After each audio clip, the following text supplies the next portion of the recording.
दोस्तों नमस्कार, मैं जगन्नाथ गौतम सियासत हिंदुस्तान यूट्यूब चैनल पर आपका स्वागत है। दोस्तों, आज जो हम आपसे बातचीत करने वाले हैं वो ये है कि हमारे देश के प्रधानमंत्री नरेंद्र मोदी जी पिछले लगभग 12 सालों से देश की जनता को अपने मन की बात सुना रहे हैं।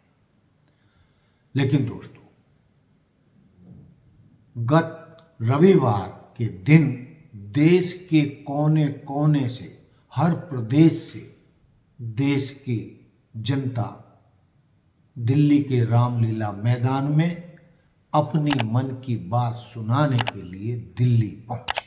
हालांकि मोटे तौर पर जो बातें होती रही हैं उसमें जो मुद्दे हैं जनता के वो ये हैं कि प्रधानमंत्री जी महंगाई, रोजगार, सस्ती स्वास्थ्य सेवाएं, सस्ती सुलभ शिक्षा, सुरक्षा, स्थानीय मुद्दे, स्थानीय समस्याएं, व्यक्तिगत विकास, स्वतंत्र मीडिया, बेहतर जीवन स्तर के ऊपर बात नहीं करते। आंकड़ों में कई चीजें दिखती हैं कि भाई महंगाई कम दिख रही है, लेकिन दोस्तों हकीकत इसके उलट है। जब बाजार में जाते हैं तो आदमी की महंगाई और उसकी आय दोनों के मिश्रण से ही कोई बात तय होती है कि किसी भी आदमी की कितनी कमाई है और कितना खर्च है। दोस्तों, आप किसी भी चीज़ का रेट देख लीजिए, आंकड़े क्या हैं, आंकड़ों का क्या है, ये कैसे बनते हैं, अब देश की जनता भी समझने लगी है। लेकिन दोस्तों, देश की जनता बुनियादी जरूरत, गांव, कस्बा, छोटे शहर, बड़े शहर, पॉल्यूशन, लोकतंत्र को बचाने के लिए रविवार को देश के कोने कोने से लोग दिल्ली के रामलीला मैदान में पहुंचे और उनका कहना है, उनका मानना है कि आपकी पार्टी आपके लिए महत्वपूर्ण हो सकती है, आपकी पार्टी की जीत आपके लिए महत्वपूर्ण हो सकती है, लेकिन देश की जनता के लिए लोकतंत्र का बचना बहुत महत्वपूर्ण है और लोकतंत्र तभी बचेगा जब चुनाव निष्पक्ष और पारदर्शी होंगे।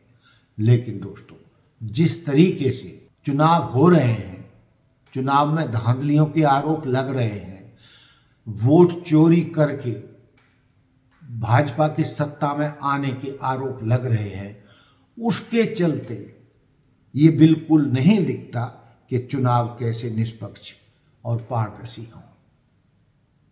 यानी चुनाव का निष्पक्ष और पारदर्शी होना जरूरी है और इससे भी बढ़कर लोकतंत्र का चौथा पाया यानी मीडिया की स्वतंत्रता भी बहुत जरूरी है। लेकिन पिछले लगभग 12 वर्षों में स्वतंत्र मीडिया का गला घोंट दिया गया है। कोई भी अपनी आवाज सरकार के खिलाफ नहीं उठा सकता, चाहे समाचार पत्र हो, चाहे न्यूज चैनल हो, सब सरकार का गुणगान कर रहे हैं और ये आज़ादी के बाद से पहला अवसर है जब मीडिया का गला घोंटा गया है या वो अपने कारनामों के चलते सरकार के पिट्ठू बन गए। लेकिन दोस्तों, यदि लोकतंत्र का चौथा पाया ऐसे ढह जाएगा, जिसे कुछ पत्रकार गोदी मीडिया कह रहे हैं कि जो सरकार की गोद में जाके बड़े बड़े मीडिया हाउस बैठ गए हैं अभी अपने निजी फायदे के लिए, उससे लोकतंत्र पर बहुत बड़ा खतरा मंडरा रहा है। तो दोस्तों, जो देश के कोने कोने से रविवार को लोग रामलीला मैदान में पहुंचे थे, तो हमारे एक साथी पत्रकार ने अलग अलग शहरों से, अलग अलग प्रांतों से आए हुए लोगों, जिनमें महिलाएं भी शामिल थीं, उनसे बातचीत की और उन लोगों ने अपने मन की क्या बात बताई, उसके हम ये वीडियो क्लिप आपको दिखाना चाहते हैं, जिसको मोदी जी भी सुने कि देश की जनता के मन में क्या है। यानी अपने मन की बात ही ना सुनाए, बल्कि मोदी जी देश की जनता की मन की बात भी सुने। देखिए ये क्लिप। वोट चोरी हो रही है और आप लोग जो है यहाँ पर पहुंची भी हैं, लाखों लोगों की आने की उम्मीद है, क्या कहना चाहेंगे आप लोग? जी बिल्कुल वोट चोरी हो रही है। बिहार में बिल्कुल भी किसी लोगों ने वोट नहीं दिया, फिर भी पूरे उन्होंने 200 से पार कर लिया। हरियाणा में भी जो वो बोलते हैं कि हमारी इतनी सीटें आएगी, उतनी सीटें वो लाके सरकार बना रहे, जबरदस्ती अपनी सरकार बना रहे। युवा परेशान, महिला परेशान, बुजुर्ग परेशान, सभी परेशान, फिर भी पता नहीं वो इतने बहुमत से कैसे जीत जाते हैं। एक बार बैलेट पेपर से करके बताइए, पता चल जाएगा कि कौन वोट दे रहा है, कौन नहीं दे रहा है। राहुल जी अगर ये देश कमाए, देश की मदद ना करे तो बेड़ो गर्क कर दे तो मोदी डो। भाई साहब वोट चोरी हो रही है हर जगह, और हरियाणा के अंदर हमारी ड्यूटी लगी थी, वोट चोरी हुई। मध्य प्रदेश में हमारे यहाँ 2018 में सरकार बनी थी कांग्रेस की, लेकिन ये वोट चोरी के चक्कर में पूरे के पूरी ने चोरी की है। इतने विधायक कभी आज तक मध्य प्रदेश में आए नहीं हैं। इतने विधायक वोट चोरी से भी लाए हैं। हमारा विधायक 1500 वोटों से आ रहा है, उन्होंने वोट चोरी की है। हमारे 6 विधायक आ रहे हैं, वोट चोरी से आ रहे हैं। और राहुल गांधी बिहार का चुनाव टोटल वोट चोरी से जीता है। ईवीएम हटाओ, देश बचाओ, ईवीएम हटाओ, देश बचाओ। राहुल आज लाखों लोग ये बताइए आराम से। हम सवाल पूछते हैं चुनाव आयोग से, तो बीजेपी जवाब क्यों देती है? क्यों ये वोट चोरी कर रही है? ईवीएम से वोट चोरी कर रही है। बिहार में 25-25 हजार वोट मशीनों में फिक्स मिले हैं। इसका निराकरण राहुल गांधी जी को करना पड़ेगा। चुनाव के 2 दिन पहले तक महिलाओं के खाते में 10-10 हजार रुपए दिए गए हैं। ये सरासर वोट चोरी, सरासर चुनाव नियमों का उल्लंघन है। कि मुख्यमंत्री 2 दिन पहले ये कहते हैं कि हमारे पास सब व्यवस्थाएं हैं, समझे नहीं, रातों रात मशीनें चोरी करके रबरी की गई है।